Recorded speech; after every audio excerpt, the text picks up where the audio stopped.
current events. So it was WEAA, and it's a jazz station. DC used to have a few jazz stations.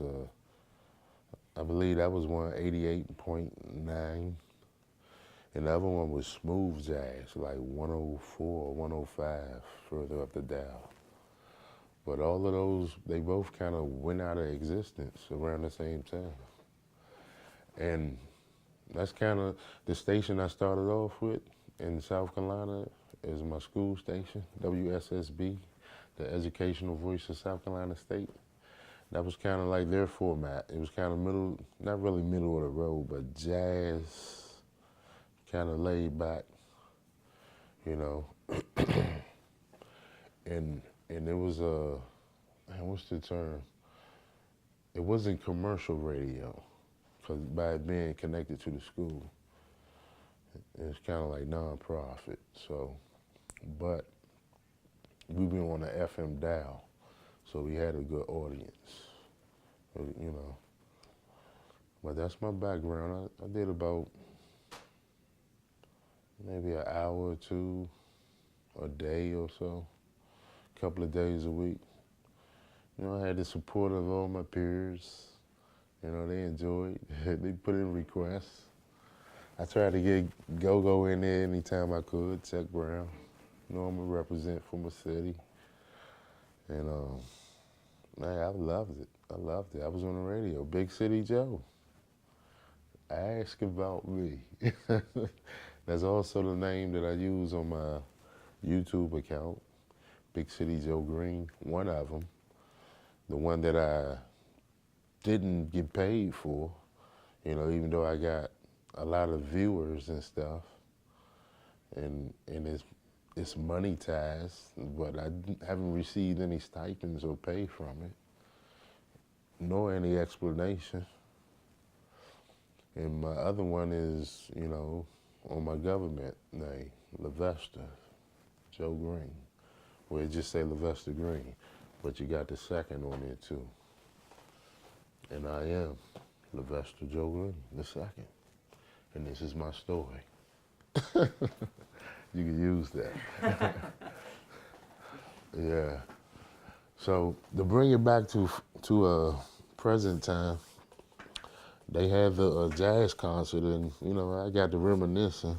You know, I didn't hang out much, but I just enjoyed being in the environment, being a music lover. It kind of reminded me of my roots. You know.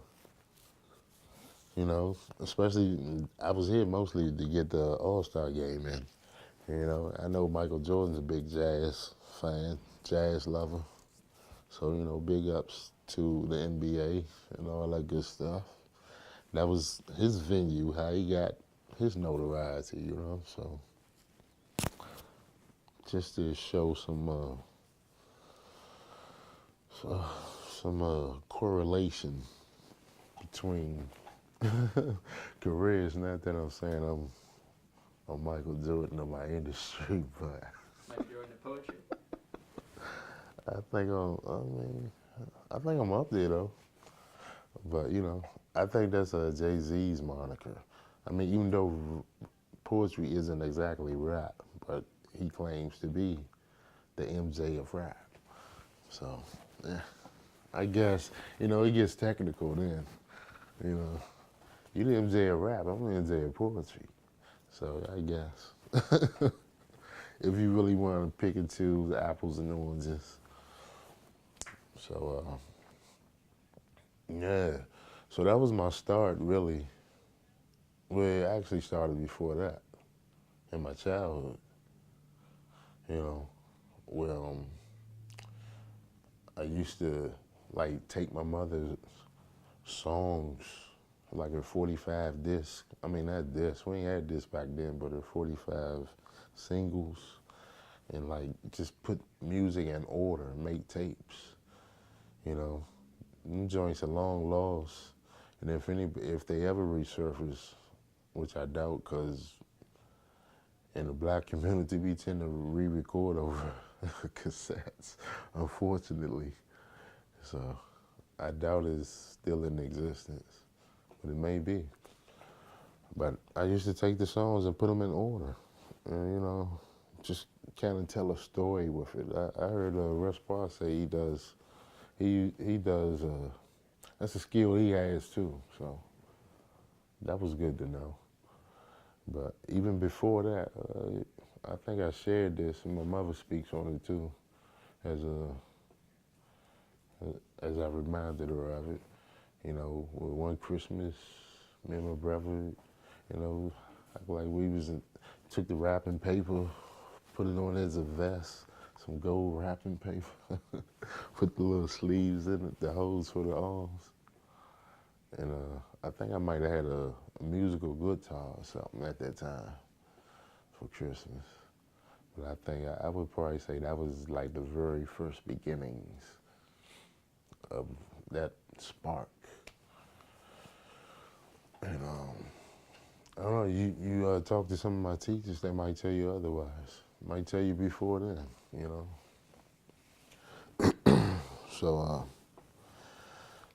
fast forwarding past those two events, about seventh grade, I went through major change. We started moving. We moved from one part of Southeast to the other, across the bridge on 10th Street, Capitol Hill, Southeast. That's right there by Eastern Market and all that good stuff. Moved with my grandfather had just passed.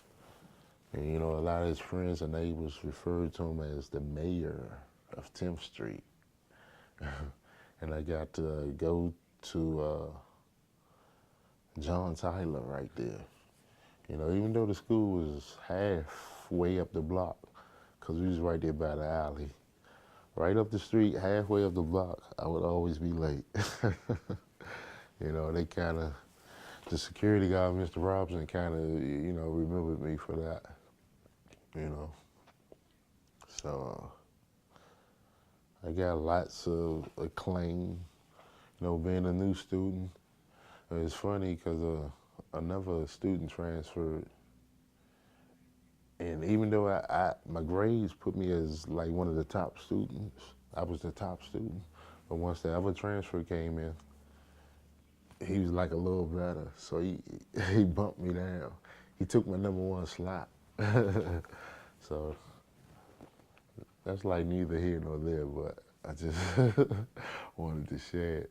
Now that was a time of frustration too, but it's kind of funny in reflection.